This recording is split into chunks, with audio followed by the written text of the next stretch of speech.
Good morning, ladies and gentlemen, for absolutely the first time today, and absolutely not the second time today because we just had a Sky connection issue, drop out, whatever. But anyway, welcome to twitch.tv/IceCreamUploads. My name is Graham Day. This is the Hawaiian shirt wearing Bibby, which we haven't already spoken about because it's the first time we've been live. Right, nice. And we are Ice Cream Uploads. How are you all doing? If you're watching this on YouTube, hey. Do you know what, GGs? You guys get the benefit of watching this without us starting a stream and then having the router drop out and then restarting the stream. So nice. If you are here and you do like that ability, then feel free to like the video. That'd be lovely. Nice. Anyway, as mentioned, my name is Graham Day. This is Bibby. We are Ice Cream Uploads, and in true ice creamy fashion, this is The Scoop, the UK's #1 video game podcast.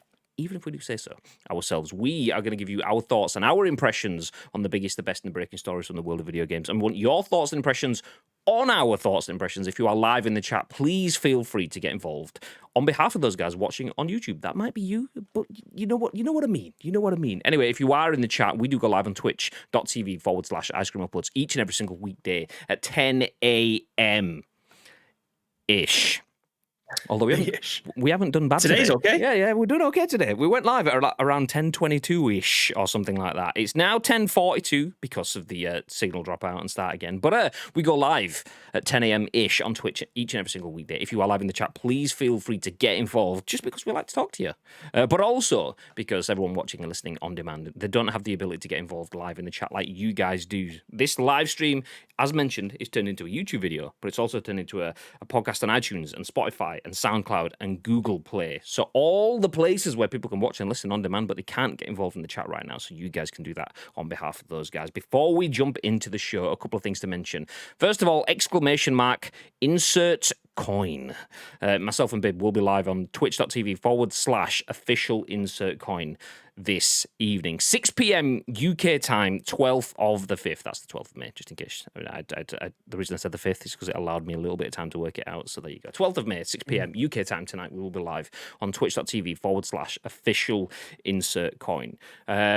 We will be playing PUBG, which you may have seen. That is what we were trying to do before the stream dropped out. So let me show you this. If you are in the Twitch chat, we did drop the link in. If someone just wants to go and hit retweet on that, that would be lovely. But myself there with my Kar98 and Bib there with, we're just going to say it's an M4, but I don't think it is. I think it's more like a G36 kind of stuff. Anyway, it's Bibby with a gun, me with a gun. Nice, yeah, gun stuffs. But we will be playing PUBG tonight. But it won't just be us. Obviously, PUBG does allow squads, so if you want to get involved in a few games with us as well, drop into the chat. We might have to cycle people in and people in and out, depending on how many people actually want to get involved. Just to have, I know it's nice. It's nice to have a community kind of stream on insert coins, so we don't just want to kind of hold down spots. That said, if there isn't that much demand and people are just happy sitting and watching, then if you want to jump in some games with and stick in for a few hours, then job's good and nice. So that will be at 6 p.m. tonight, twitch.tv/official insert coin, as it says at the bottom of that asset down there. Nice. The other things to mention, ! Loot drop. If you're a subscriber, you could win free things. And do you know what? We'll leave it there. Nice. I did mention this, though. I'm going to have to play this because we did play it a few times before the stream cut off. Myself and Bib went live at 10:22 today, and that's very much 10 a.m.-ish territory, not 11 a.m.-ish, not half 12-ish. It was 10 a.m.-ish. So naturally, because we haven't done that for a few weeks, as we would expect, the ICU community came out in their droves to tell us that we were live almost on time. So we got this prepped.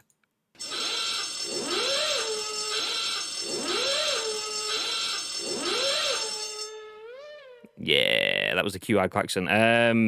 Obviously, you guys have heard that about 6-7 times now, but if you're watching and listening on demand, that's the first time. So we had to include it for you guys watching on demand because, we don't want you missing out. How is everyone? If I haven't spoken to you already and you haven't let yourself be known, please feel free to shout your name out in the chat. Hey, how you doing? Like Chucky has done. Good morning, chaps. How's things, Chucky? You all right? I'll get DMCA'd again for singing YMCA. Just sing DMCA as I did. There you go. Kalineka says, community is the best thing. You goddamn right. Good morning. How are you doing today? Is that the? And then Chucky stops. Everyone wait. Chucky's building suspense. The what?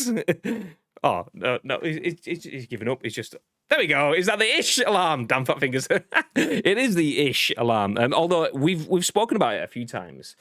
We should have some form of alarm or a bell or a buzzer or a ringer or something that we can set off when we hit keywords. So it used to be the PUBG buzzer or the Volta buzzer, because Bibby went through a period of playing Volta and mentioned it. What you play today, Bib? Been playing Volta. Nice. What you play on the weekend, Bib? A couple of games of Volta. Nice. What about you, Graham? Just playing some PUBG. All right. So we were going to have it as like a... so what did you get up to last night? Well, me, actually, genuinely, last night, I played PUBG. Oh, there we go. But I actually did. I was playing PUBG last night because I thought, fuck, me and Baby are going to play tomorrow. I've not played too much of it recently. I mean, I did get a dub last week, but not played too much of it recently. I need to get a few games in, so I did. So yeah, we might add that to the stream deck. Good luck later on. See, that's gonna be the fun. That's gonna be fun. We'll drop you in and then just watch the frustration build and build and build. And how are you, says Calvin Echo? I'm good. I was going to say we're good, but I'm not speaking on behalf of Bibby. Bibby, are you good? I'm fantastic. Nice, sweet, fantastic. Don't know why I needed to lean in. It was beautiful. This fucking mic's brilliant. We appreciated it. There's genuinely no need to. Very much. I can do it from all the way over here. Just do that thing. I remember being at university, and I studied media, radio production, and journalism at university. So we did a lot of stuff in the media studios, and we had to do like some creative recordings. And I remember doing one where we were recording on a roadside, but you weren't. You were inside the studio, so you had to create the sounds and use the different audio functions to make it sound like things were happening. I remember doing like car noises going past the microphone, but just kind of like sitting at one side of the room going, oh, past the microphone, so the noise goes as I went past the microphone. Anyway, there you go. People in your class was just like, who is this Graham Day and what is he doing here? No, to be fair, they didn't get to see it. There was just me and Amanda, who was my partner on the project, both filming this content kind of thing. She was doing stupid stuff as well. So everyone else just, when they saw the end product, it all worked. But yeah, just in that moment of filming it, if anyone had come in, just some bloke on a wheelie chair, just sliding across the studio going, oh. So yeah, there you go. And you can see this live when we go back to the office at twitch.tv/ice cream uploads. Yeah, fun times to be had. Anyway, should we jump into some news? I think we should jump into some news. Let's jump into some news. Before we do that, Ad says me and Bib played Volta. Still undefeated. Let's go. Yes, we were. You love to see it. You love to see it. Me and Bib absolutely undefeated today on PUBG so far. We haven't played it yet. But it's still true. Would love to join for PUBG if it's on Xbox or PlayStation. It will be on console, so we'll be playing on PS5, but it will play cross-platform. So if you're on Xbox, you can jump in. The only thing is we will not be using party chat or in-game chat. We will be using Discord for conversation. So there won't be any in-game or party chat or cross-platform chat kind of thing other than Discord. Excuse me. Also, I'm good, thanks. Just had another interview, but thankfully it finished in time to see your lovely faces. Well, hopefully they realise just how wonderful you are, and then you have not more interviews, but all the fun times leading off for it. So nice. Ad says undefeated. Oh, okay. Me and Baby played Volta, still undefended. Oh, so you just made a team and then didn't play anyone? Is that what it is? Nice. I'm probably not chat much because I'm a bit busy making something called instant noodles. What flavour are we talking, Kalaneko? I mean, I'm asking you questions just after you've finished, saying that you're probably not going to be chatting too much. So I understand if you don't answer that. But what flavour are we saying? How long is it going to be away from his keyboard if they're instant noodles? These are the big questions. Teriyaki. Oh, is that there we go. We've got a response. See, I'm a fan of instant noodles.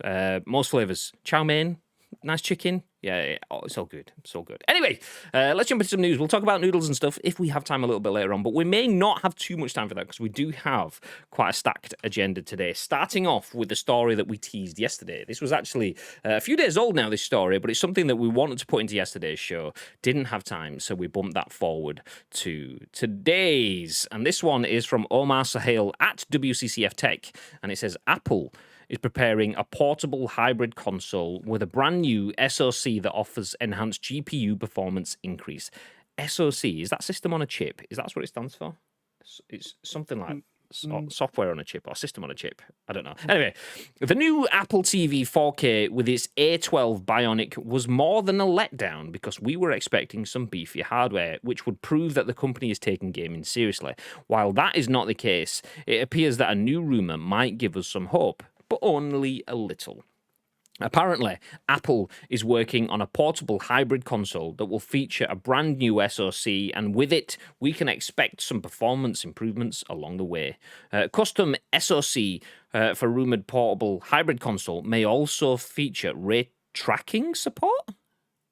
Should that not be ray tracing? I don't know. Anyway, a post spotted on the Korean community website, Clien talks about Apple preparing a Switch-like console. Qualcomm was recently reported to be working on something similar, but many readers would be wondering if that's Apple's iPhone and iPad line are already touting powerful chipsets. What is the need for such a product? Overall, Apple's mobile devices are not geared towards gamers, so even if the hardware is more than capable, iPhones and iPads are not designed to have thick internal cooling systems, as Apple prioritizes a sleek form factor. This rumored portable hybrid console might have some room to pack a capable cooler, and some other aspects may set it apart from the rest of Apple's products. Firstly, the post claims that the company is working on a new SoC, and it will not be categorized under the A series of M series. I'm guessing that's supposed to say or. So it will not be categorized under the A series or M series of chipsets. Previously, Mari QHD spoke about Apple working on an ARM based console,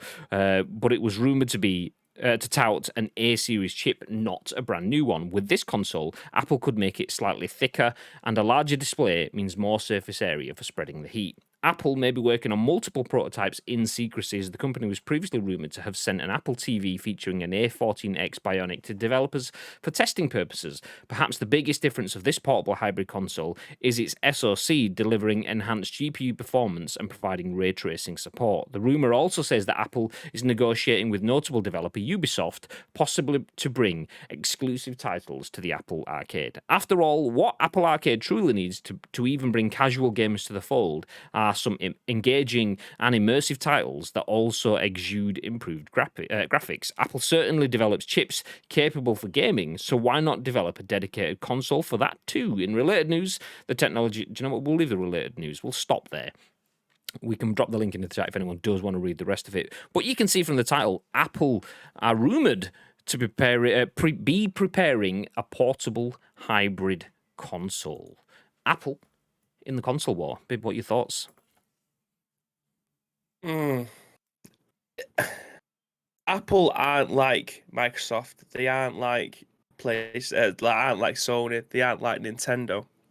So they aren't going to create their own first-party games. I'm not sure what's on the Apple Arcade because I don't have an Apple device, but I'm fairly certain it's full of third-party titles. I don't even have they ever created their own titles? Apple. So, yeah. I'm genuinely no idea. So the only thing that I can think of how this is ever going to be a success is if they was to partner up, like it's mentioned in the article, with the likes of Ubisoft, and whoever else that wants to get involved. Because the only reason that Ubisoft, I mean, it was in the article, but the first thing that came to mind was they're doing the same thing with Stadia, right? Where they have that Ubisoft Plus, where you're able to download games from their catalog, like EA Play, for instance, as well. So they're the ones that are basically renting their games to Apple for you to buy a subscription on their service to then be able to play them games elsewhere. However, I'm fairly certain you have to download the games. It's not based on a cloud. But yeah, that's the only thing that I can think of that will make this a success. But why would you have an Apple one when you can have any other console available to you, probably for a cheaper price? Like, is this going to be the same price as a digital PS5 or the Xbox Series S, which is 250 quid? Is it going to be the same price as that? Is it going to be cheaper? Why would you buy this over those when Apple Arcade, as far as I'm aware, if it's anything like the Android one, is literally just full of mobile arcade games? What separates this? Yeah, I mean, it's interesting from many, many different angles, because we know mobile gaming is massive. So there's plenty of phones out there. There's plenty of gaming phones out there that don't really last that long. Because I don't know. The like we've seen ROG and we've seen Razer, Asus ROG that is, and Razer both do gaming smartphones, and Nokia back in the day. David will probably mention his Engage. So that we've seen phone manufacturers try to step into that. I mean, we'll ditch the Engage from this conversation because we're in a different world now with app stores and free to play games and mobile being huge and not just something different. But if the likes of Razer and Asus ROG can't make a platform for mobile gaming that exists, that has any form of longevity beyond a month, because an Asus ROG smartphone, it has, oh, that's pretty cool, and then it just disappears. It literally will fall off the radar. I think there's been 2, maybe even 3 Asus ROG smartphones. I remember seeing the first one going, okay, maybe I will get rid of my iPhone. Maybe I will look at a different phone. And after 4 weeks, it wasn't a case of I'd stopped seeing it. I forgot it existed. It was out of my mind. I didn't see it anywhere until about 16, 17 months later. I saw the next one. I was like, oh shit, yeah, I forgot about that.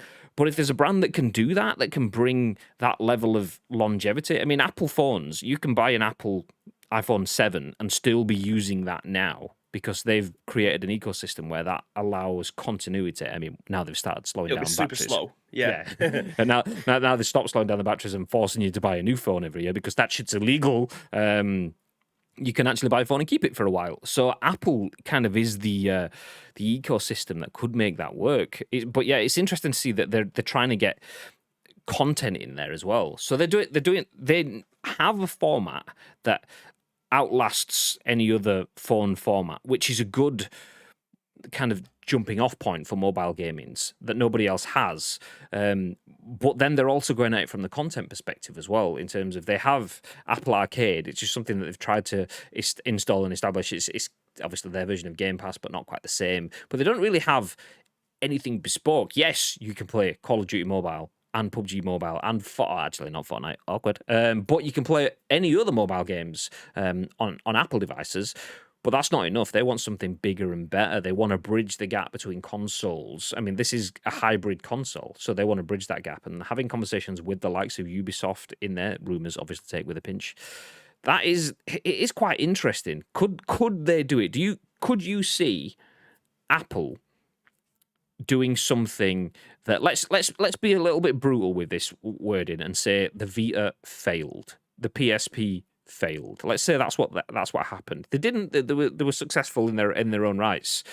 I mean, sadly, the Vita not as much as I would have liked. The PSP lasted forever, but let's say they failed. They didn't manage to get a foot into the market. A number of people had them, but if developers weren't churning out games for them, then you know that it's not a fully fledged industry. Not industry, you know what I mean, the word I'm going for. They didn't manage it. Could you see Apple being able to do what Sony didn't with the Vita and the PSP? I don't know, because the reason that the Vita failed, and in fact, I'm fairly certain it's still. I absolutely love. There it is. Boom. I love my Vita. I used to play it all the time. The reason I don't play it as much anymore is because the batteries, well, it won't charge. So we need to try and figure out a way to try and it's dusty as shit. I still have my Vita. I fucking love this console. It just won't charge anymore, so I need to try and figure that out. But the reason it failed is because it didn't get the support. Could this potentially be the same thing with Apple? They need people to come on board now. I don't know whether or not this is the right thing to say, but if Sony can't get the support for a handheld device, what makes Apple think that they can? Yeah. And that's coming from people who create games. They are a massive industry leader when it comes to creating video games. So why do Apple think that they have a different leg in this race? Vita failed because it didn't get supported. Now, what Apple can have and what they already have is a market that have mobile games on it already, and they are from top tier or AAA titles like PUBG Mobile, like Call of Duty Mobile. These games are bringing Fortnite, well, maybe not Fortnite, but they're bringing in millions and millions of pounds, dollars, yen, whatever the fuck, every single day. If they can figure out a way to try and make a handheld play without using a touch screen, because that's something that the Switch doesn't have. They don't have PUBG, they don't have Call of Duty Mobile, they do have Fortnite, but they don't have other games of that ilk that appeal to a different demographic of people. If they can figure that out, then the console will probably sell itself, depending on how much it is. That's the only thing that I can think of that will separate it out. And especially if they get the likes of EA Play, like they get Ubisoft coming on board and saying, okay, if it's £8 a month, you buy this Ubisoft subscription and you'll be able to play whatever games you want, wherever the fuck. Far Cry, Assassin's Creed, whatever, you'll be able to play these games wherever you want. That's the only way that this console is going to survive, because that's something that the PS Vita didn't. However, Nintendo is getting stuff like that. I mean, the Nintendo console selling itself because you can't play Zelda anywhere else. You can't play Mario is with Sonic on any other console. So I think it'll be extremely difficult for them, and they obviously know something that we don't, otherwise they won't even be starting this conversation.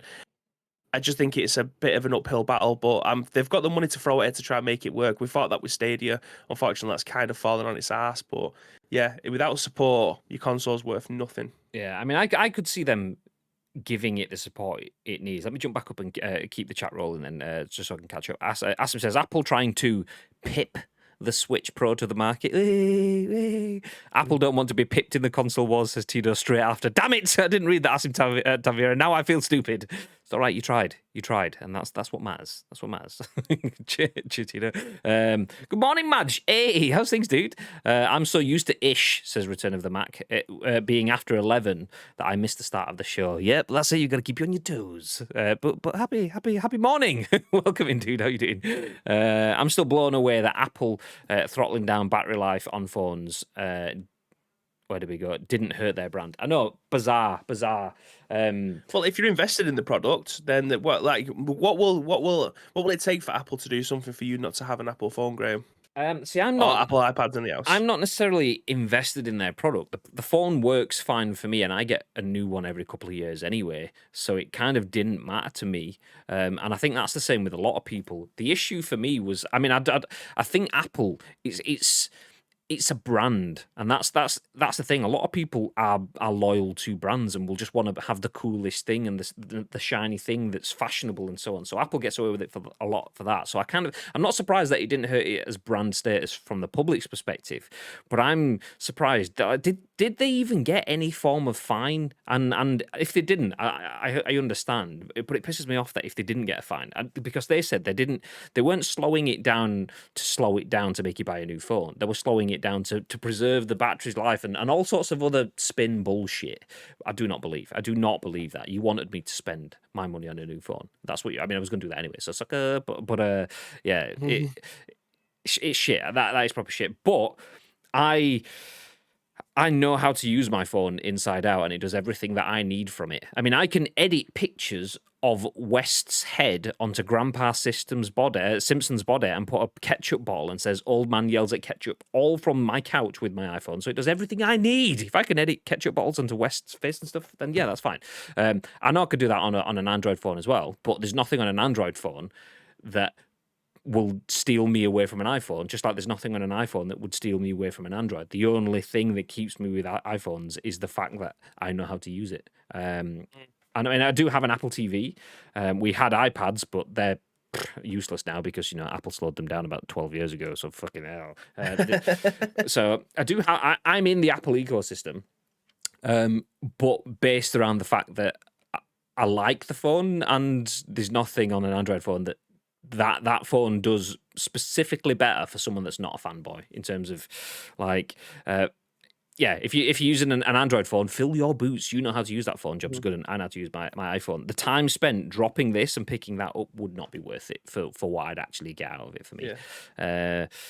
But anyway, keeping up with the chat. I'm back now and I'm eating, says Kalanuka. Enjoy.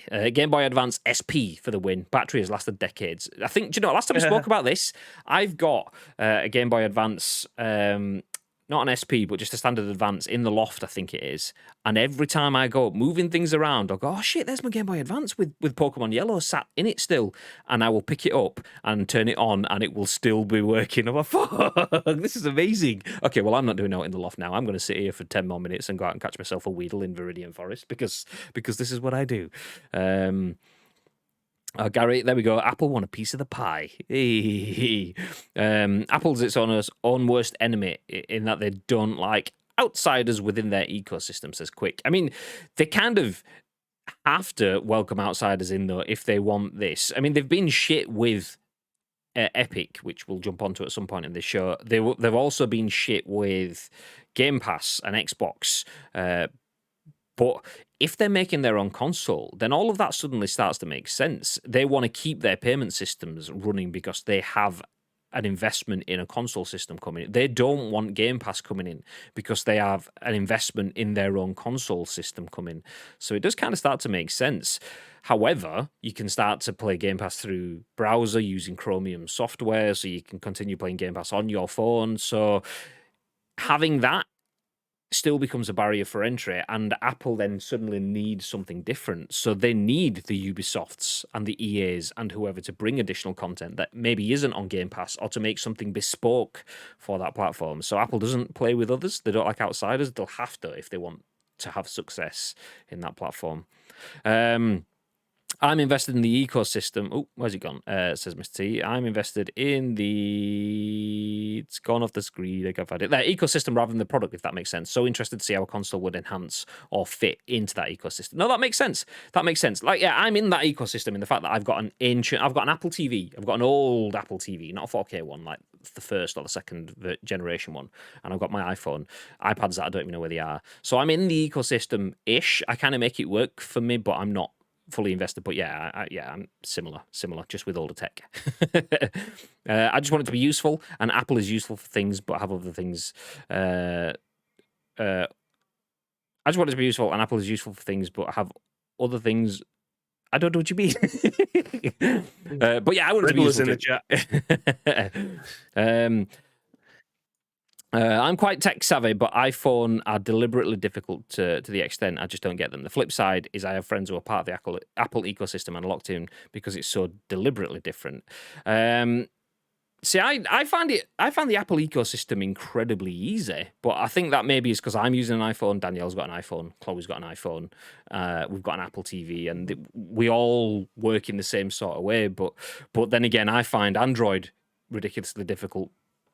But it's the horses for courses, I suppose, in that sort of way. Let's just hope Apple don't eat humble pie. I'm in the Apple ecosystem mainly because of iPhone and Mac. Couldn't change now. And this is what Apple want. That is what Apple want. I literally muted every Slack, and I still getting notifications. How is this even possible? I have the snooze notification next to you. What the fuck? Okay, kill that. Taking your name literally. Fab or Twister? That's a very good question. Flute for 50 pence. Do you know what? I'm absolutely going to sell out now, and say if you follow the channel, I'll tell you my opinion.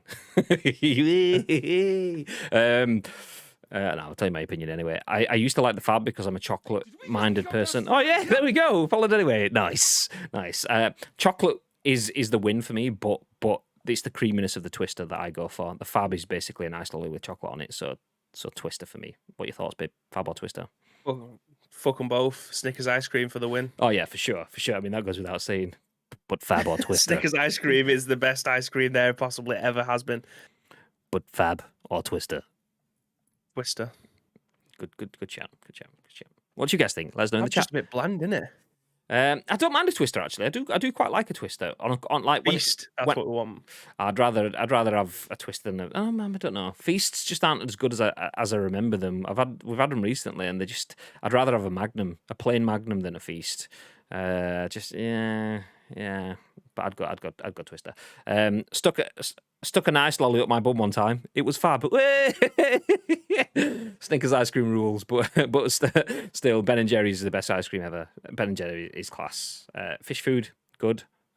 Cookie dough, whatever it's called, good. I think Apple is simple. I'm locked in, as my wife and kids all have them, and we use so many Apple functions such as location tracking. We do that too. Find my friends and stuff. So whenever Chloe's out, we know exactly where she is, kind of thingy. And then there's the Apple family sharing stuff, which once again someone else in the family pays for that we all use. Yoink! Bit like Netflix. That's my point. They don't want people to switch between, so making them different suits each other. I'm Android, therefore unlikely to take upon an Apple console, but Apple people, I imagine, would. I don't see many people not invested already dabbling with an Apple console. Yeah, no, that's a good shout. That's a very good shout. Let me just look at this. There we go. I did have a different order for the show, but I'm going to change to this article next, seeing as they've been name dropped in this, and it could lead quite nicely into the Apple conversation that we are having. So this is the next bit of news. Just give me a second. There we go. Ubisoft will rely less on AAA releases as it expands into free-to-play.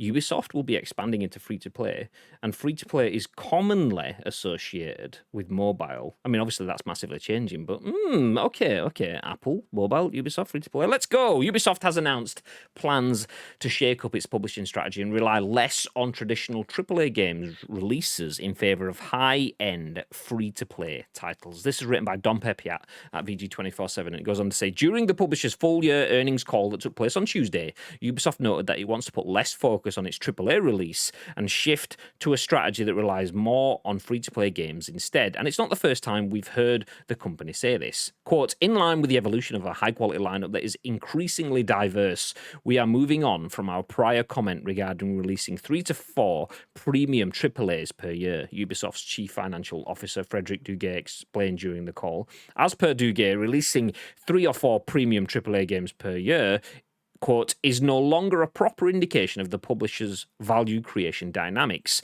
and as such, the company intends to maintain a high cadence of content delivery, including powerful premium and free-to-play new releases. Quote, we think we have a great opportunity to meaningfully expand the audience of our biggest franchises, Duguay explained. We've taken the time to learn from what we did last year with Hyperscape. We're also learning with the launch we'll be making on Roller Champions. We've been learning a lot with Brawlhalla that is rapidly growing, and we think it's now time to come with high-quality, free-to-play games across all our biggest franchises, across all platforms. This is purely a financial communication evolution and doesn't change the fact that we continue to expect a high cadence of content delivery, including powerful premium and free-to-play new releases, Duguay concluded. This initially caused some confusion. Certain sectors of social media lit up overnight with the dramatic claim that Assassin's Creed is dead, and so on. Sean Lama, senior analyst at Ubisoft, took to Twitter to clarify what these comments actually mean in practice. Quote, regarding the Ubisoft comment, it's in reference to free-to-play becoming a larger share of the revenue pie, not an indication that there will be less traditional paid games like Assassin's Creed, he tweeted in reply to Jeff Keighley. The content mix is expanding, not changing. A good comparison is the evolution of Call of Duty since Warzone. Perhaps looking at what Ubisoft is doing with the Division Heartland sets the scene somewhat. Heartland is a free-to-play survival shooter coming to PCs and consoles in 2021-2022 and seems to be targeting a similar audience to Warzone and Apex Legends in its setup. You can sign up for early tests at the link in the article. The company also pushed back multiplayer seafaring strategy game Skull and Bones, and new comments suggest the title will adhere to this free-to-play service game outlook. The game is now scheduled for release during the company's next fiscal year, which kicks off in April 2022. So if you're looking forward to Skull and Bones, then just keep on sailing. It's not ready yet. But okay, let's wrap all of that back up then. Apple has a new console potentially, a hybrid console that could bridge the gap between mobile and console games. They want to work with the likes of Ubisoft, and Ubisoft are now leaning away from just focusing on AAA releases and looking at doing more free-to-play, easy entry titles. Surely that kind of goes hand in hand, right? Yeah, it does. Just trying to think of the words always seem to fail me when I come up with stuff like this. But the likes of Assassin's Creed doesn't need to be do 60-hour games. Should they still be a thing now, a yearly thing? I've seen a few people talking about it yesterday in light of this news, saying that a lot of games nowadays that are 10 to 12 hours that have a replayability is much better than one game that has a 60-hour game for you to just finish it. So just 60 hours to finish it once, whereas there is games nowadays that are 10 to 12 hours that favor you replaying it. The biggest one, and it always has been the case, is a Resident Evil title. They're never really that long, which is good because you're trying to do storyline fillers and side quests that are all exactly the same, but you have to do 50 of them. But every time you go to play it, you can either find new treasures or kill a certain amount of enemies this time with a particular gun, something along those lines anyway.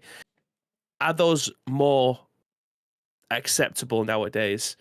That said, the way where I'm leading to with this is the AAA titles of Ubisoft getting a bit samey? Like every single Ubisoft game, you seem to have to climb a tower to open another part of the map. They're a 50-hour game just to be able to clear it, whether that's Far Cry. I mean, The Division is probably the exception because it is more of a, I don't want to use MMO because it kind of isn't, but I'll lump it in that category because you have to go out and get new weapons and build up your armor and do your skill trees and stuff like that. Then you've got things obviously like Assassin's Creed, then you've got Far Cry, then you had Watch Dogs, and then you have a little bit of a different game with Siege, with Tom Clancy's Siege. Yeah, I think this suits them down to a T, removing the barrier of entry. The barrier of entry has been removed from Call of Duty, and Warzone has been thriving ever since. So if they can try and create a game or games, what were the ones that they mentioned in this list? Obviously, we've got with the Division Heartland. That's something that I'm looking forward to being playing as a Division fan. What was the other one? Was it Roller Derby, Roller Skates Derby, or something like that? They've been doing things with Hyperscape. Hyperscape. We're also learning on the launch of Roller Champions, and we've been learning a lot with Brawlhalla, is what they said. Yeah. So they've got games there where the barrier of entry is or will be low.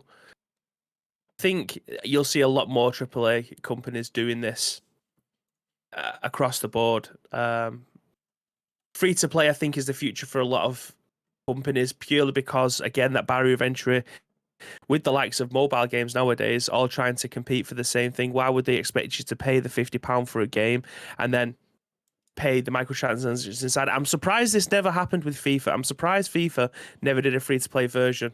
They don't need to because the amount of money that they end up making from selling the game and then the microtransactions afterwards. But it wouldn't surprise me if AAA titles across the board sooner rather than later end up just going free to play and that's it. You just, whatever it is, it's much more difficult for single player games to do that because you won't get your money back unless there is season pass elements in there.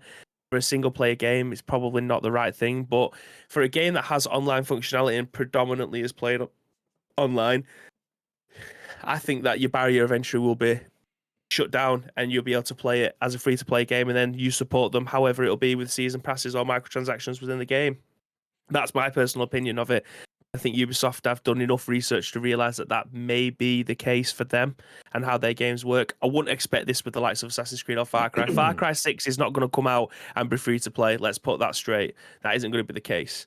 You will still have to pay for that. But anything that has a predominantly multiplayer aspect to it, like a new Rainbow Six game comes out, chances are it could end up being free to play. They might even make Breakpoint free to play at some point, and then you'll be able to try and support them various ways. I mean, I agree. And with that comment of Ultimate Team and FIFA, like surprising that that's not gone free to play, although obviously they make money from it. That's a comment that was recycled last night. When I say recycled, Miguel Lazada, who works for Elgato, a friend of the channel, really great guy, tweeted in 2019 about paid games versus free-to-play games. And after everything that kicked off last night, he shared that again last night. So this is his tweet. Well, we'll start off with his follow-up tweet because obviously off the back of the evidence in his first tweet, he says, "This is why games like EA Madden should do Ultimate Team as a separate title and free-to-play. I'm sure the profits would multiply from prior years." And the reason is that is obviously this is from 2018, so obviously the games aren't necessarily exactly as they are, but you'll notice a lot of similarity. So top games by revenue for paid games in 2018. Top of the list, PUBG, 1,000 million. Is that a billion? So just over a billion. Second place, FIFA 18, 790 million. Third place, GTA 5, 628 million. Call of Duty Black Ops. So you can see one of them breaks the billion. I'm pretty sure 1,000 millions is a billion, right? Right? Am I maths in that? I might be wrong. But anyway, going down the list, so you can see where that is. But if you jump to the free-to-play category, bearing in mind this is 3 years ago, and the free-to-play market has matured a bit more since then. Free-to-play, Fortnite, 2.4 billion. Dungeon Fighter Online, 1.5 billion. League of Legends, 1.4 billion. Pokemon Go, 1.3 billion. Crossfire, 1.3 billion, and so on and so on and so on and so on. So many titles breaking the billion mark in free to play that. Obviously, just looking at profits here, not talking about quality or anything like that. Not that I'm saying these ones are shit at all. That's definitely not what I'm saying. But free-to-play games definitely give markets the chance, brands the chance to have a much higher revenue stream. That's kind of proof. The difference, though, is that you can't just go, oh, it's free-to-play, we will make profits. Free to play opens the door. To invite people through that door, that is when you need the content. And this is where we get to the comments in the chat. I mean, I've seen Tito, he's the biggest Ubisoft fan in the world. I've seen it. He absolutely loves it now. It's because he's a Division fan. And it's not what he wants it to be, which is obviously understandable. It's understandable if you've invested in a game doesn't hit where you want it to be. It makes sense. Numerous times he's felt that Ubisoft have let him down, which is perfectly valid opinion, especially if his concerns and Tito's concerns. There was a comment he made. Where is it?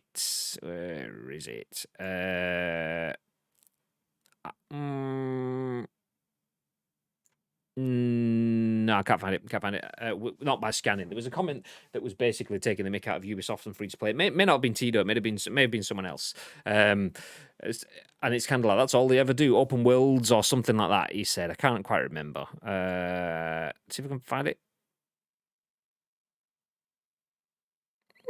I give in. Oh, well, it might not be Tito. Anyway, the point was that Ubisoft have made a lot of mistakes. They're always kind of the same. Things feel they don't really have much character. It's open world. It's the same, and doesn't really develop, doesn't really go anywhere. And if you put that into a free-to-play mindset, so you don't necessarily have an end game, you don't want people to build to a crescendo and stop. You want people to keep going. If you have no end game and no mid game, then what the fuck do you have? You just got a game. Okay, great. I'll go play hopscotch. That's a game, but it's not a game that keeps me interested because it doesn't fucking go anywhere. Yeah, it's understandable to be apprehensive. It's a great move for the company. It's a great move for people to get into video games. It's definitely the future. Not entirely, because there is still a massive place for single-player, story-driven games. Like just yesterday, I was talking about Uncharted. That wouldn't work as a free-to-play game. Absolutely not. However, if there's content, and that's the key thing, if there's content within the titles, having a game as free to play, like I say, that opens the door. If you sit then behind the door, shitloads of majestic content, people are going to walk through and whip out the wallet and go, yes, I'll have that. Yes, some cosmetics. Yes, this, that, and the other, passes and stuff that keeps me engaged and gives me a value proposition that I agree with and actually makes me feel like I'm achieving something. Yes, I'm building towards the future in this game. The question is, can Ubisoft maintain that?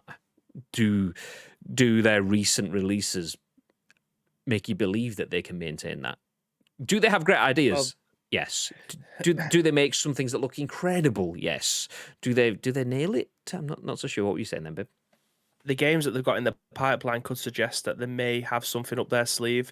Obviously, I don't see. In fact, I'm going to have to check it before I start to eat my words. But on my timeline, the people that I follow, and again, this is a very close. It's a closed room. It's an echo chamber because of the people that I particularly follow.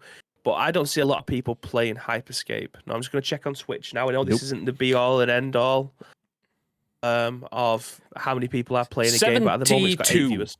It's 8? 8 viewers. Oh, I said 72. Wow. I overestimated by 9 times. Yeah. So if they're basing all of this off of their battle royale game, I don't think it's going to end too well. But they are bringing out other games that may fare a lot better. I mean, they've got Rainbow Six Siege. Ubisoft could kick every single door down and still have millions of people playing that game. Do you know what I mean? This game. When did Siege come out? I'm guessing it's like 5 years ago. Rainbow Six Siege, and they don't even need to make that free to play, and people are still playing it. 7th of April 2015. The game is 6 years old, and there's still millions of people playing this game. So if they're going to base this off of that rather than Hyperscape, they might have a chance. But yeah, with the likes of Breakpoint that came out that didn't fare too well, it was I mean, I was watching Shroud play. We was at Gamescom when they had the big, massive booth, and there was thousands of people queuing up to play that game. It looked great. Then it came out. It didn't fare too well. If they made something like that free to play on the Division, which will be getting a free to play model, I think they'll fare a little bit better. But yeah, they've clearly done enough research to determine that they can give away games for free and try and make the money back elsewhere, whether again via season passes. I might be in the minority here, but I do love a season pass in a game if it's a game that I enjoy. It just gives me something else. Like, fair enough, I paid 35, 40 quid for the game. I've got to my max level. Oh wait, there's a season pass there. I can go on and grind that out. It gives me something else to aim for. It might be £7 for 60 days, but it's £7 that I would be spending doing what? I'm already playing the game. You already have my attention. They're giving me something else for a little bit of monetary value. It's not to everyone's taste. It doesn't belong in a single player game, but in a multiplayer game, why not? Yeah, no, I agree with that. A lot of people still don't like the idea of passes and things, which is perfectly fine. I'd see it as, and I know it's a flawed analogy, but I see it akin to going to the cinema. I've paid to see my film, and then buying myself some peanut M&Ms while I'm sat there in the cinema or whatever. You know, it's a little bit of extra that I didn't need to spend, but it's going to make me enjoy it a little bit more while I'm sat in there. So forget, I mean, if you don't like peanut butter M&Ms, then my God, unless you've got allergies, then I'll let you off. But yeah, I know that's a flawed analogy because that's not part of the actual content itself, and that's an extra kind of something that you do separately. But yeah, I don't mind. It's increasing my enjoyment for the title. If it's not a necessity, then it's fine for me. Everyone doesn't have to have the same opinion. That's understandable. Let me just jump through the chat, though. I've just jumped back up to the ice cream. One of the people that are streaming on Hyperscape is actually streaming Dragon Ball Z, so there's actually 7 people watching. Yikes! On that subject, Hyperscape, not great. It was a BR attempt that was kind of poorly branded, a bit convoluted. But the first Assassin's Creed wasn't perfect. That was the broken egg. That was the one that led to the omelette. That's an eggs reference for West there, by the way, but I've just seen West name in the chat. He's talking about espresso magnums, so I thought I'd give him an egg reference. Anyway, that was the broken egg that led to the omelette. Assassin's Creed was good, but not perfect. It was a bit tiresome in parts. And I know that because that's the reason I've not played any other Assassin's Creed game since, because I didn't finish one. I'll come back to it and never did 10 years later. still hasn't played another one. Yeah. But it was good, and then just didn't go where I wanted it to. Just didn't quite reach what it did. But that led to Assassin's Creed 2, which did. So if Hyperscape is the Assassin's Creed 1 of Ubisoft going free to play, then their next free to play games, Division Heartlands, could be something nice, could be something tasty, and I hope it is. I genuinely hope it is, because someone did say in the chat, it's further down off my screen because I've scrolled back up, I can't see who. Someone did say Ubisoft is stagnant, and I do feel that is very, very applicable. Ubisoft is stagnant. That's been proven financially as opposed to just content and perception-wide. Whether you think Ubisoft's content has stagnated is subjective. That's down to your opinion. I think it has. But Ubisoft was the number one financial company in Europe. It got overtaken by CD Projekt, who didn't stagnate. Yeah, they didn't have the greatest time by trying to do something, but they did something. Ubisoft just seemed to be doing the same thing, but same but different. So yeah. Anyway, let me jump back through the chat and catch up so we can catch up. Gary says Feast, classic. Wes says Fab for me or an espresso magnum. Do you know, I've never had one, but I would love an espresso magnum. Feast, says Chucky Boy, that shit is my childhood. Tito says Stalkers. I don't know what that's in reference to, but okay. Plain magnum over a Feast? Get the F out. See, my logic there is if I want a chocolate ice cream, Feasts were what I grew up on, but the chocolate in a Feast just tastes cheap now. So whilst I still enjoy a Feast, if I want the chocolate, I'd get something like some form of espresso-y magnum or something. If I wanted the extra bits, if I wanted something that had little bits of nut and stuff in it, I'd go for a Snickers ice cream over a Feast. So Feasts are still good. If you offered me a Feast, I would still definitely eat that bad boy. But as I've grown, it's dropped down the order in terms of quality. My old man palate now, I want good shit. So Feast is good, but it's Feast is a knobbly bobbly is something that was good then and is good now. A Feast was good then, and I can still appreciate now. But Where are we sitting on a Maxibon? Love the idea of a Maxibon. It's just a bit soft. I just want it just to be just a little bit crunchy. If you can get the biscuity kind of stuff to be a bit more crunchier, then yeah, I'm in for that all day. I'll take one of them, please. Yeah. The one with the caramel in it is goat tier. Yeah, the Magnum. Is it a double caramel? Is that what it's called, or something like that? It's good. It's good. One thing I don't tend to eat is fruit in ice creams, like raspberries and strawberries and things like that. But there's a Magnum, some Magnums that Danielle keeps buying. I don't know if she's watching, so she might not be able to say. If she is, she might not be able to say anyway, because she might just think, "Fuck that shit. It's your show, your ice cream. You should know this shit." But there's a Magnum like raspberry or strawberry like special thing. Anyway, she bought them the other week. Fit, really good, really good. Really good. Also, good ice cream, expensive, and absolutely not something I would buy on paper. But Haagen-Dazs mango and raspberry ice cream. Not a big fan of mango. Raspberry is fruit. It's not chocolate. Nah, you're okay. Fit as fuck. So good. If you're sitting in the garden in the summer having a beer and you want something that's cool and refreshing, mango and raspberry Haagen-Dazs. Good. Get it in you. Anyway, back to Ubisoft and that conversation. Ubisoft and Hyperscape, not sure going into free-to-play is a good idea. Ubisoft agreed that they think free-to-play will bring in more microtransactions, and that's the danger. If that's what they're after, if they're after more money, they can build themselves up for a fall.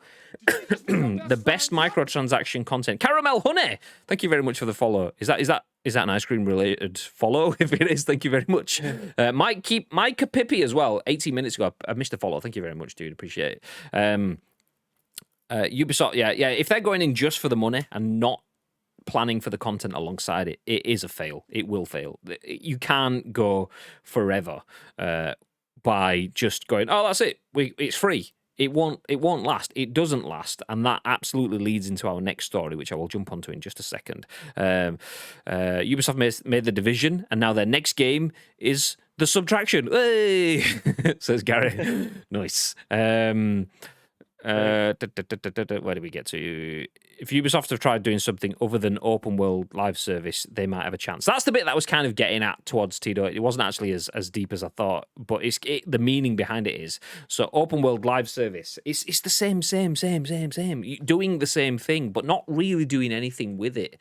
And if that's what they go at with free-to-play microtransaction element, just doing it but not understanding it and really delivering, then it's just going to fail. Don't matter if it's free or paid for. At least if you're charging 50 quid for a game, you're getting money off your consumers. If you're giving them the game for free and it's shit, you're not getting any money because they're not going to play for the microtransactions, and you'll end up with 7 people watching Hyperscape on Twitch, as Bibby's just found out already. So it's not the plan. Free-to-play game from Ubisoft. I am in because they made cool games like Rayman, Assassin's Creed, and so on. Yeah, I mean, they do have... There's nothing questioning their creative abilities, absolutely, for sure. It's just whether they can give you the content. I mean, if anyone can create some bizarre campaign, and bizarre in a good way, some out there campaign, Ubisoft are those people. They have that creative flair. They just can't tie it into a narrative that delivers. And if they can do that and bring that to free to play, then yeah, all is forgiven. It was quick. There we go. Ubisoft is stagnant. There we go. That was quick that made the comment. Ubisoft made The Division. And I've done that one. Call me old fashioned, but I long for a fully paid for game with no microtransactions. I'm fed up of being milked for my cash as a gamer. I completely understand that. I also don't agree with that at the same time. I mean, I agree with that if I'm playing Marvel's Spider-Man and Miles Morales, I know that you can buy add-ons and skins and things for that. I don't really want that in those. I want to just enjoy that as an experience, an encapsulated experience. But if I'm playing PUBG, then I want all of that stuff. And if I'm playing Fortnite, then I want all of that stuff. And Warzone, then I want that stuff. So it's like the phrase again, I think I've used it already today, but horses for courses. It depends what I'm after. I want both. I want fully paid for, and I want free-to-play microtransactions.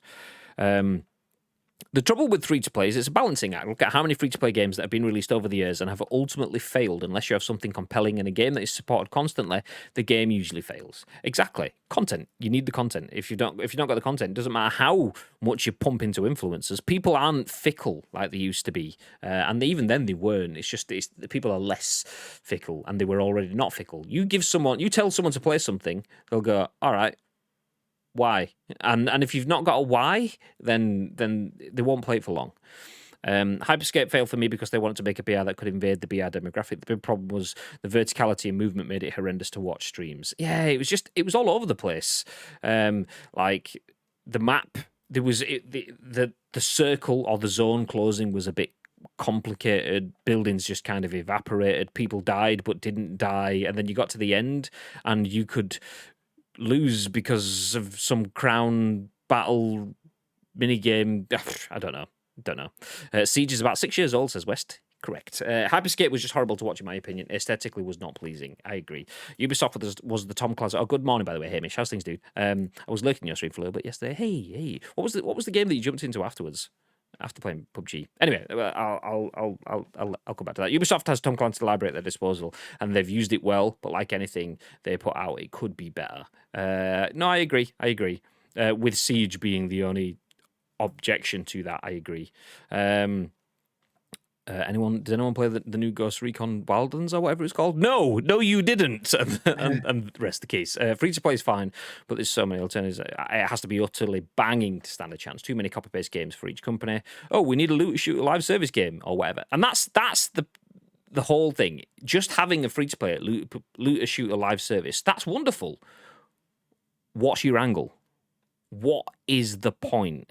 If it's looter shooter reskinned, then I'll just play the unskinned version, the original that's got all my friends in it, that I've got all my time and achievements and stuff. If it's not PUBG but it's GUBG, then well I'll stick with PUBG. I know that's fine. I've got all my history there. Nah, you're all right. It's like Stadia just trying to reskin games for the sake. Play it here. Yeah, but I see that I can play it there, but I can also play it on my PS5 and my PC, so no thanks, mate.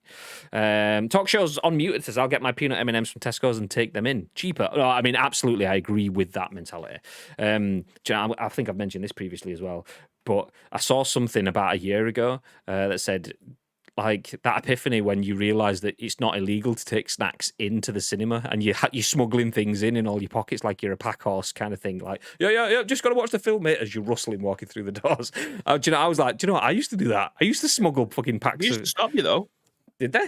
Oh, I've not. To be fair, they probably did at one point. Stop you. Yeah, the Cineworld near me, you couldn't go in. Like, if you had stuff in your hand that you didn't buy from there, they wouldn't let you in. Like, it might not be illegal, but it's up to them whether or not they want to let you in. So yeah, you couldn't bring your own stuff in. Samantha used to have to bring like a big fucking bag, 2-litre bottle of Fanta fruit twist, Snickers bars, peanut M&Ms, like a lot. But yeah, you couldn't if you didn't buy it from there. They'd just tell you to put it in the bin or something like that. Yeah, you did have to frowned upon, and they could definitely stop you. See, I've never had that. So yeah, maybe some do stop you. I know that ours don't. They let you do whatever you want, or they just don't bother stopping you anyway. Maybe the business doesn't, but the employees just don't care. Fuck it, whatever. Matt says, why is it worth the argument? Yeah, exactly. I'm going to kick off. People take their money back off us when cinemas are already struggling pre-pandemic anyway. Nah. It's basically profit margins. You could pump out lesser games faster and hope you hit gold with a title and you make a pile of cash. The thing is, though, the amount of devs and stuff that require that doesn't last you too long. You need some successors, and some successors to be pretty heavy if you're building at Ubisoft's quality level. If not, you tarnish your reputation as a brand then, because Ubisoft, I mean, obviously there's bugs and shit, but games, AAAs and stuff, if you're building stuff that's AAA, AA, A level, then you kind of need to hit that level. Anyway, we'll start to move things on now. Then I will drop out of chat for now. But I see Madge's comment saying the roadblock is Fortnite when it comes to free to play. They've designed the games with time sinks. Alternatives become harder and harder to execute well. Also, failed project after failed project hurts their brand. And that's kind of what I was getting at with you need to hit the same sort of level. If you keep releasing shit, people will stop trying your games because it's just another cash cow. But that leads nicely into our next comment. I mean, if Fortnite is hurting other games in the free-to-play market, maybe it's not too bad for other games in the free-to-play market, as Fortnite has reached full penetration, Easy Tiger, on console, according to Epic. This is written by Sean Murray at The Gamer. It says there's nowhere else to go for Fortnite other than mobile, according to an Epic executive.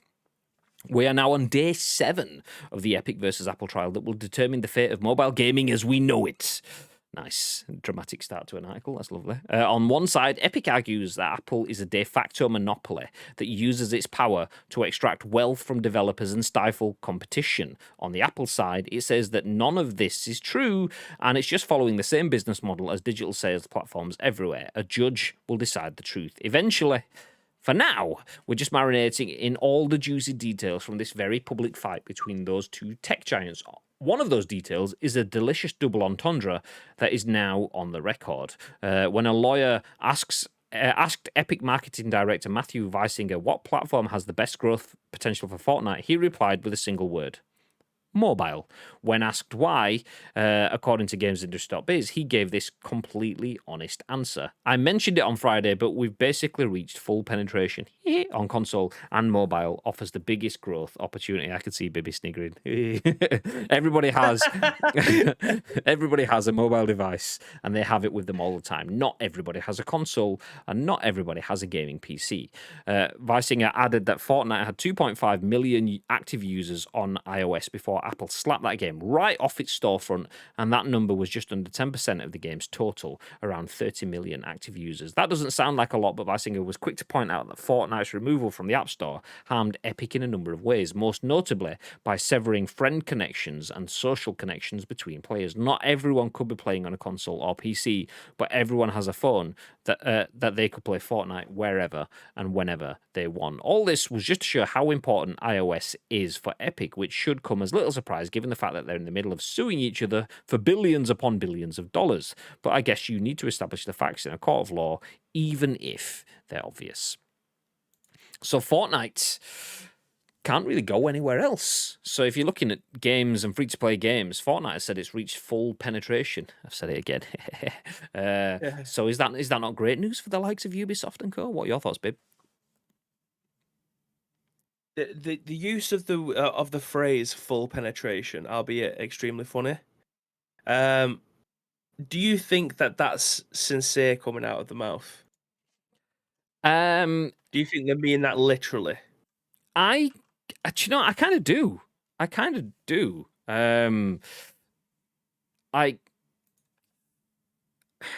What, like, how, where do I want to go with this? So when I've been at, it's difficult to try and put it into words. yeah, we've seen it at Gamescom. Fortnite was there. Did they have a single console or PC for you to be able to play Fortnite at the Games Expo? No, because everyone has it already. So they're spending money on keeping people in the platform now, rather than getting more people in. Retention is more important to them than recruitment because they've got full penetration. Everyone knows what Fortnite is ish. Obviously, most people know what Fortnite is. Recruitment is kind of irrelevant for them now. Retention and getting people to sell the game on their behalf is the best way for them to get new players or players to return to the game. And that is, okay, do we put advertising? Do we tell Graham that Fortnite exists? No, Graham knows that Fortnite exists. How do we get Graham back into Fortnite? Put in something cool, and then someone that playing the game will tell Graham it's cool, and he will go and play it with them. They understand that that's kind of how it is for them. So they kind of at maximum capacity. They're not going to get more players than they have currently, which is why obviously mobile is important to those. So I kind of believe them. Would I ever expect them to say that? No. Because that's like them saying, do you know what, PlayStation, you're kind of useless to us. Do you know what, Xbox? Yeah, you've done your bit, thanks. PC, okay, well, we're kind of fighting that fight elsewhere. It's not really going to go anywhere further. Mobile, though, oh, that's tasty. And that's not anything that they would ever say anywhere, because it pisses off PlayStation and Nintendo and Xbox and Steam and GOG and all these other platforms and places. I don't know if you can get Fortnite and GOG, but it kind of spits in their face a little bit, which they would never do for marketing reasons. But obviously, this isn't a court of law; it's a completely different thing. So yeah, I do kind of believe it. Trying to put this again into words, like what's the turnover of player base, like the demographic turnover, like in companies. There will always be a turnover of employees. There'll be people who retire. There'll be people who want to move on and go into a new workplace. And then there will always be people waiting to come in and fill that gap. Now, when it comes to video games, it's quite difficult to have that kind of demographic. But will there be people that age out of Fortnite that get tired of it, and then kids who didn't have the dexterity to be able to play it at 5 or didn't know what it was, they go to school, year 2, year 3, their mates all start playing it, and then there's a new wave of people coming through the door and playing this game. That's what I can't get my head around, because fair enough that currently the full penetration of how many people are going to be playing this on consoles, they could be absolutely correct in terms of PlayStation and PC, but there'll always be people buying a Nintendo Switch. I bet you a Nintendo Switch is probably a lot of people's first consoles. Now that sounds ridiculous to us because we're old men, but for kids who are 5 and 6 who haven't had the opportunity, they don't have a tablet, they haven't had a console before, the Nintendo Switch may be the first time that they get hold of a Fortnite game to be able to play it. But the turnover, like you said, I would never have expected them to say this because I don't believe them. I don't believe that they've reached full penetration yet, because there will always be people who leave this game like me, who haven't played it for the longest time, and then kids who are playing it for the first time. There will always be a turnover of this. They're bringing out skins to accommodate that. It's not as if they're stopping this. So there will always be a new wave of people. So it does surprise me they've used this, because they're going to piss people off for genuinely no reason. Full penetration. I just love the fact. Great banter. I just love the fact that we said full penetration 5 times or whatever, 6 times on the I know. Nice. You also said, I think they are definitely pissing people off for the absolute wrong reason. There's no need for them to say that kind of comment when I personally don't believe them. I mean, I kind of, I mean, see, I still believe what they're saying to an extent. They can always go further when we're talking about penetration. They could always go further. They can always do more. But they've also done so much that I kind of agree with them. That's undeniable. Like, in terms of, they could always, in terms of pound for pound, I agree in that sort of sense. If you compare mobile, that will still be a fairly untapped resource with how many mobile players there are out there versus what they have on console. In that sense, they kind of are at max capacity on console versus mobile. So I agree. I agree with them. Is this the first time that we've seen this in action, though? Like, someone to say that they've reached their full, without using penetration, they've reached their full potential when it comes to a console player base. Is this the first game that we've ever seen? I believe so. I mean, I can't think. The only game that I can think of that even comes close is Grand Theft Auto 5, and I don't think Rockstar would ever say this. No, I believe so. I don't think anyone has said this, and they would never say this other than pushed for a question by a barrister, solicitor, lawyer, whatever you want to call the person. I don't know enough about the court of laws, but let's say lawyer. So a lawyer has pushed someone for an answer, and they've given something that isn't PR'd. So this Epic versus Apple lawsuit is fucking wonderful for things like this. They've come out and said that console isn't really, if they were focusing on profit, then console isn't where it is. Mobile is where it is. And you don't get that. Brands have said that they want to focus on mobile and get slapped previously. So obviously this is a bit different because it's not a brand putting out a message, but it's someone saying what is factually correct, that mobile offers a shitload more money to them in terms of additional money to their brand than console and PC gaming does, because it's an untapped market, which is cool to see such blatant honesty, because that's what you should be in a court of law. I'm interested to see whether or not the person who's being questioned, you see their soul leave their body as these words fell out of his mouth or her mouth. Or you see his body leave the office with a box in his hand. Goodbye, Mr. Weisinger. Get out of here. It does sound like something that's just been said off the cuff, and then you just instantly see the face go like white as all the blood rushes from it. It's probably one of those. I can see Epic taking this and going, do you know what, we're being honest, because Epic are quite good at doing that sort of thing. But I wouldn't want to be answering those questions, because you have to answer them honestly. But you can PR in that instance, because if you're sat in front of a good lawyer, which is an Apple paid lawyer, he's gonna be good. You might as well just get to the fact, because I think Epic know that whoever's answered those questions, he's fucked. I mean, in that sort of sense, he's not fucked, but he can answer that question in a way that does not then invite interrogation from two people in Greater Manchester with a podcast on Twitch. So that lawyer has just asked those questions that are going to get these kind of results. So that person, whoever it was, is effectively in some instances thrown under the bus. It's not. He's obviously just saying the truth, but content is content. Jumping back in the chat, I honestly think that if they believe if it's free to play, they don't have to try so hard. They can release subpar games and just do what you expect, and just say what do you expect is free to play. Yeah, that is old hat though. I think some brands do behave and will continue to behave like that, but I don't think that they will behave like that in the long run. I think that will be the ending of them because people realise that free-to-play is not just an easy out. Free-to-play is a fully legitimate payment mechanism for video games. And abusing that is just... It's a short-term game, a short-term gain. So yeah, I don't think people do that for long. I remember playing COD and actually having to play and be good at the game to unlock the diamond camos. A sense of satisfaction that is now lost in a lot of games.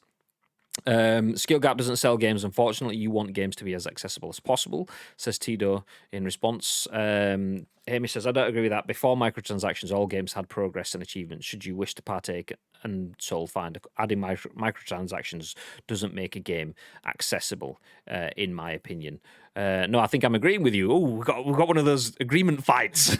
I'm saying developers now don't want players to feel games are too hard as they want them to keep playing, certainly in terms of COD and sports games anyway. And then, I apologise, I misunderstood what you meant. I completely agree that it's easy as they can get money. FIFA barely improves on anything year in, year out and makes billions yearly. Madge says, that horrible marketing/commercial word, engagement. See, engagement's a wonderful word for me, but it's one of those words that people associate with being monetized. Engagement is realistically the opposite. Engagement is what do people actually want? What do people interact with? What do people use? So there's a lot of words in marketing and commercial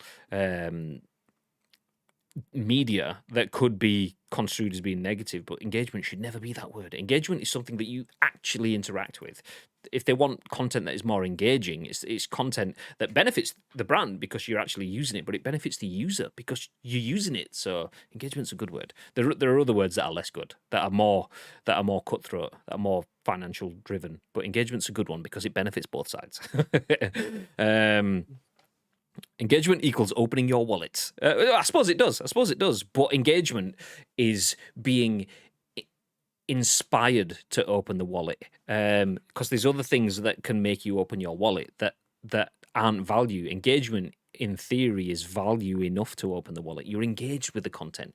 I'm liking, I'm sharing, I'm interacting, I'm playing, I'm doing all of those things. Engagement is being part of it, as opposed to just like transactions and revenue and so on. So engagement is good.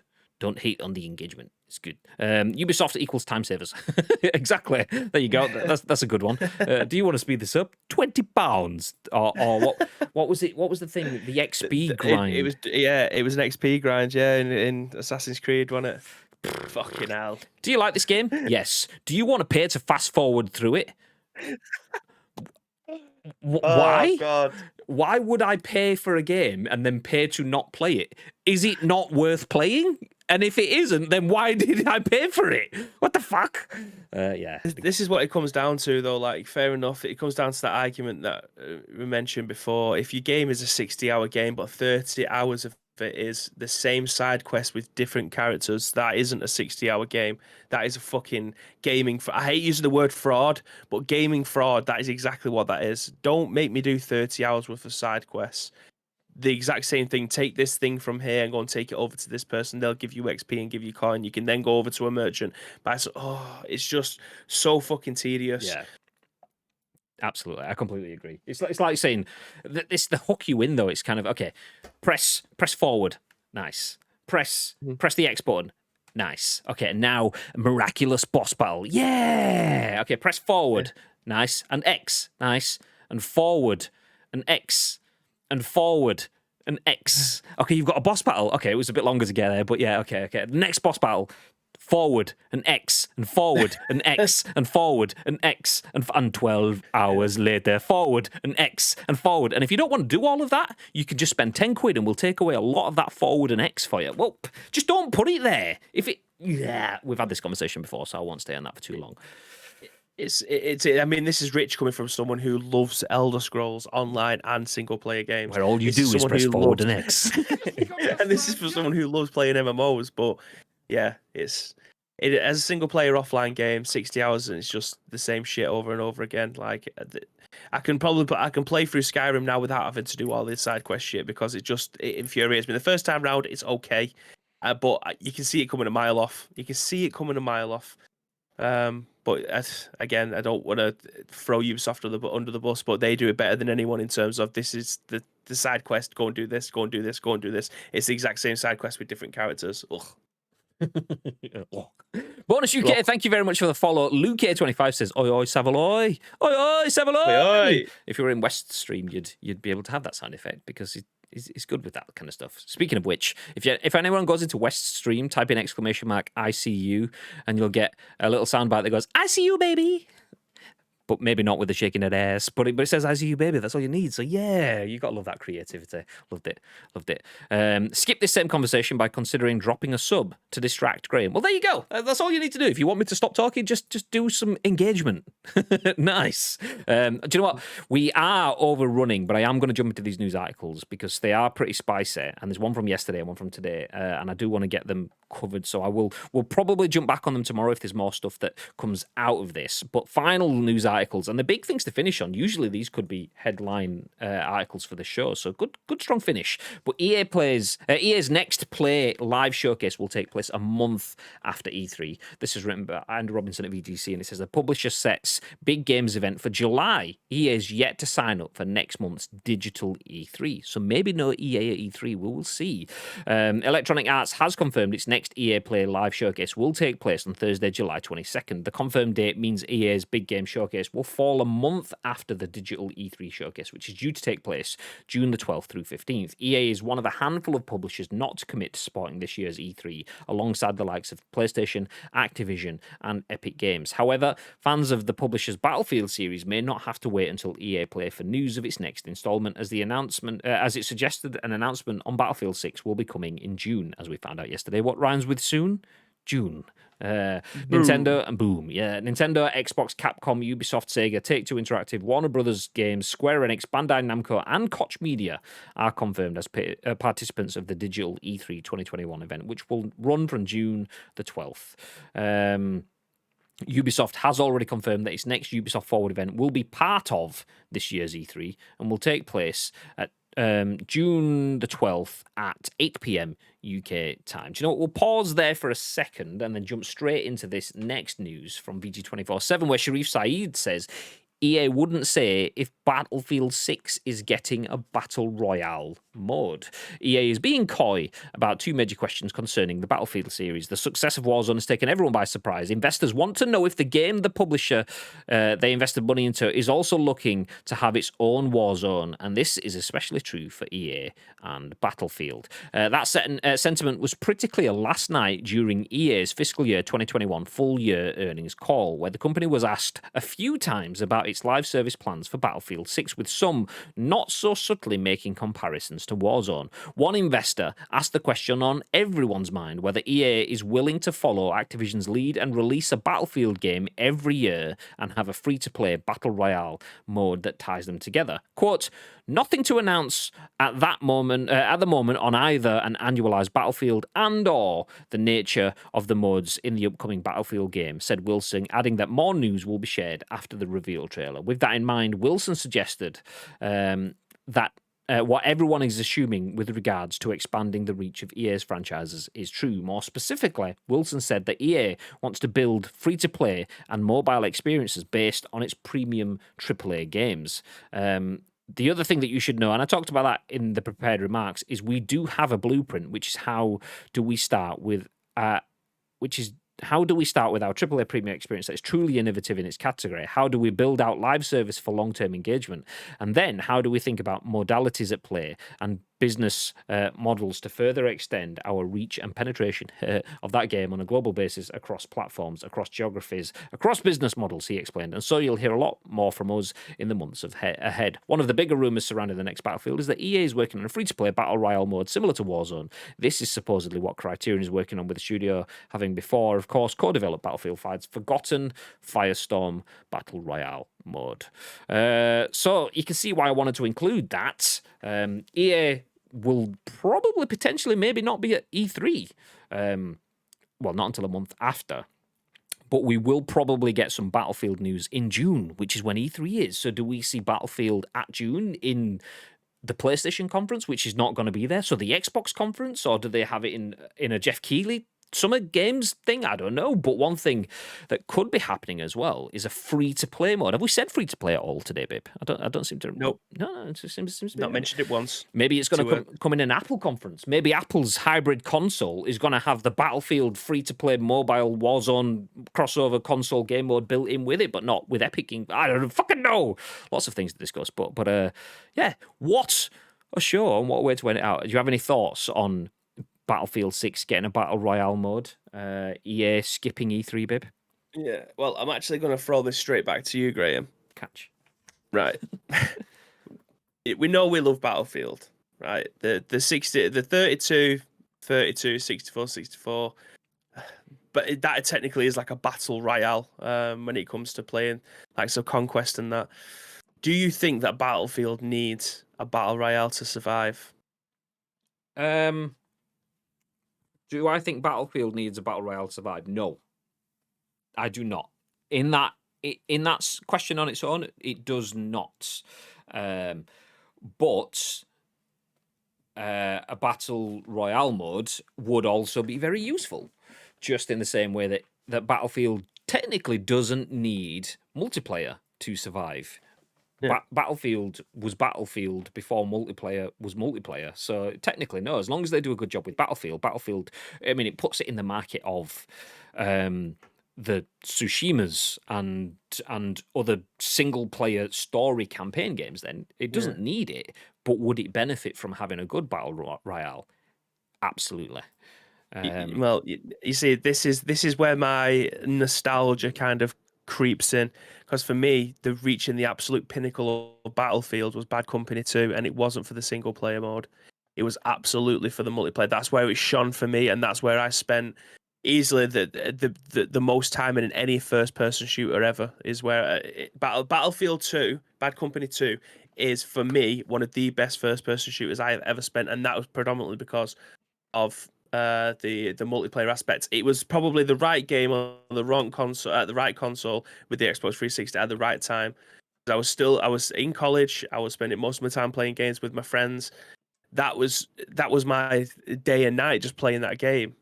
It didn't have a battle royale. The battle royale scene wasn't even around when I was in college. So yeah, I don't. Changing the phrase up, then, do you think it needs a battle royale to survive?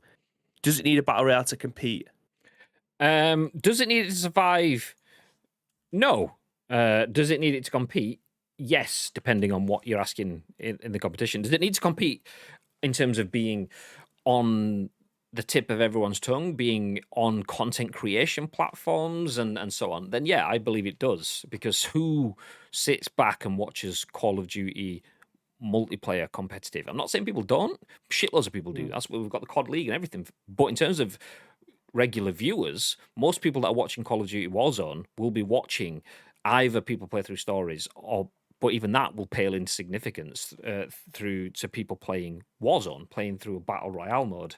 And do they need that? No. But if they want to compete, which was the question was, then yes, they do need that to compete in that fight. Do they need it to compete in terms of multiplayer? No, because I fully agree. Battlefield Bad Company 2, class game. Also up there with my favourite multiplayer games of all time.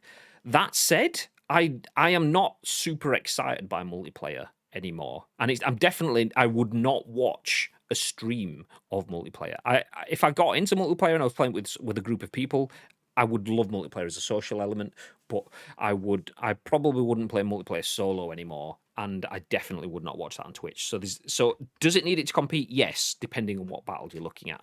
So does it need it overall? No. Would it massively benefit and would it help it compete in different areas? Yes. Would I want that in there at the expense of Battlefield being Battlefield? Say if they took the time and the resources to make Battlefield truly great and put that into giving me a battle royale, then I don't want to sacrifice what Battlefield is to give me a battle royale. That said, give me Battlefield with give me a battle royale with everything that Battlefield brings to the table. Then that's why I like PUBG, because PUBG is more serious, more grown up. It's a bit slower and it's a bit more calculated, and the gunplay and if you give me like Battlefield is like Call of Duty, but without the steroids, without the fucking like. It's just all right. Calm down. It's Call of Duty, but calm down. It's not. That's shitting on both games by saying that effectively. But I do like all FPSs, but Battlefield when it's right sits better for me. And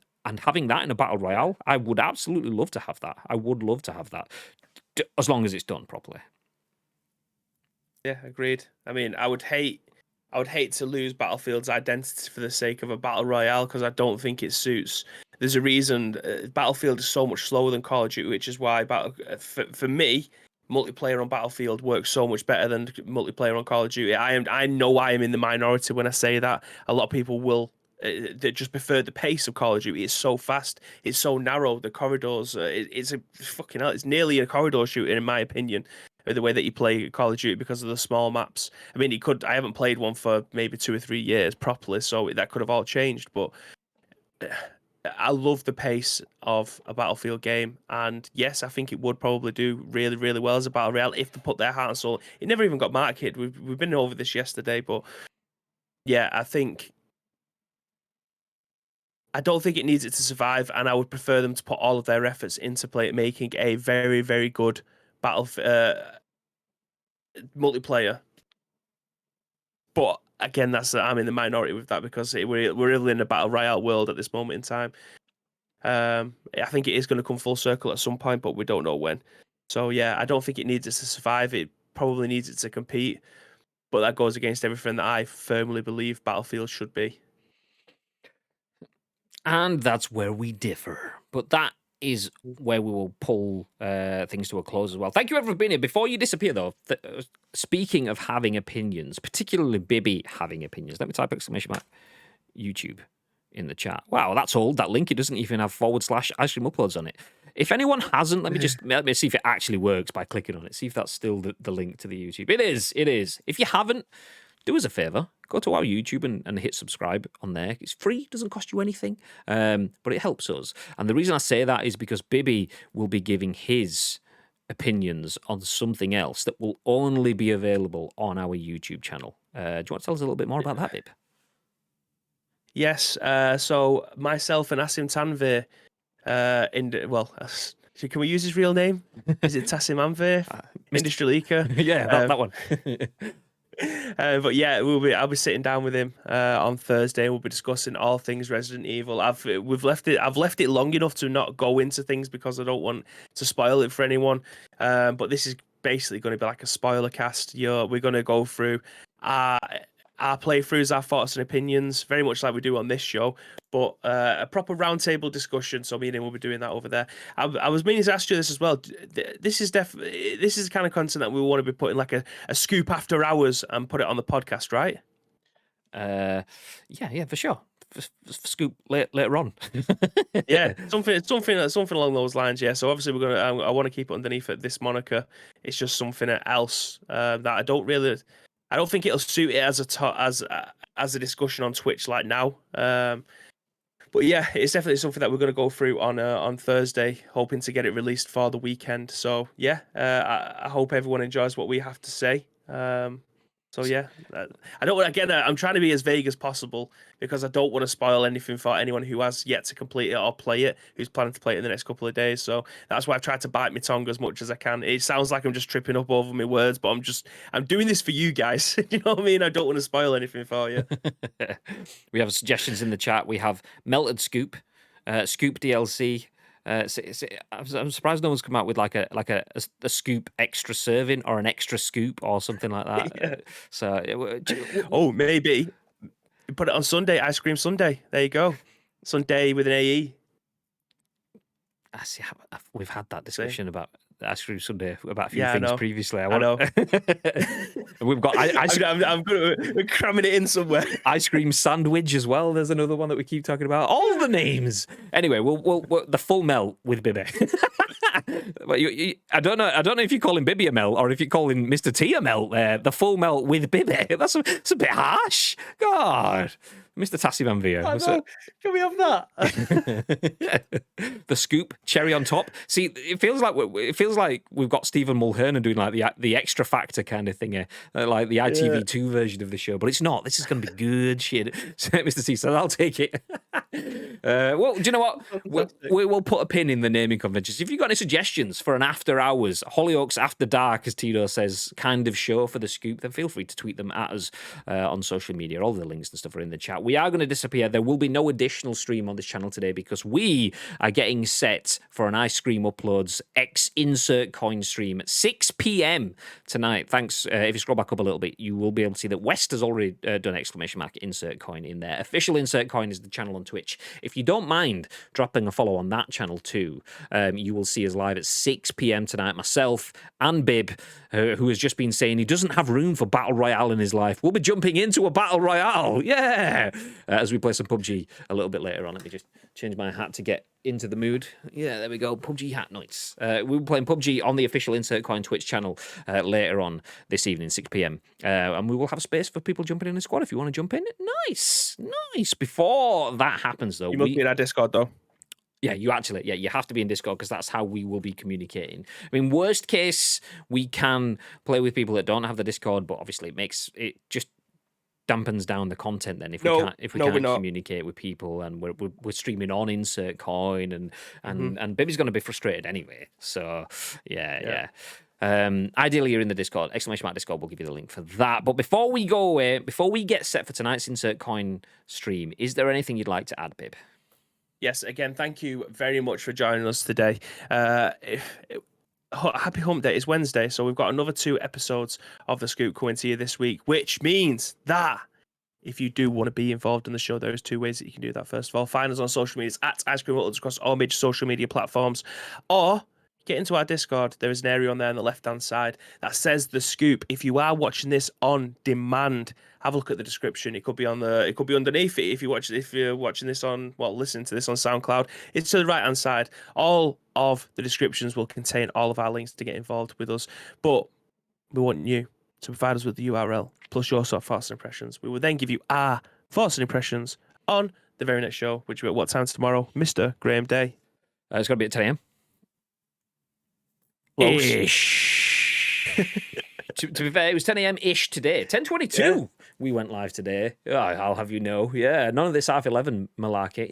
Yeah. So 10 a.m. ish. Drop some ishes in the chat. We though, we're gonna find someone to raid. So we're gonna drop a raid on one of the friends of the channel. So we'll send some love to someone else. If you want to stick around for the raid, you'll get yourself a few extra channel points. I'll tell you every show as we're wrapping it out. The channel points down in the bottom corner down there are a way for you to interact with the stream. You can use them for engagement. Yeah. Or if you don't want to bother engaging, then you can just save them up and get yourself a free sub. Whatever you want to do, it's fine. You're just fine. So yeah, stick along for the raid. We'll help out another streamer, which is always nice. Plus, you get yourself a few extra points. What isn't to love about that? Anyway, we're gonna go. We will see you 6 p.m. tonight. Twitch.tv/official Insert Coin. Not here, but on the Insert Coin stream. It'll all look the same, but we'll be on the Insert Coin stream. So yeah, nice. Have yourselves a lovely day between now and then, though. Do whatever you gotta do, but most of all, make sure you stay frosty.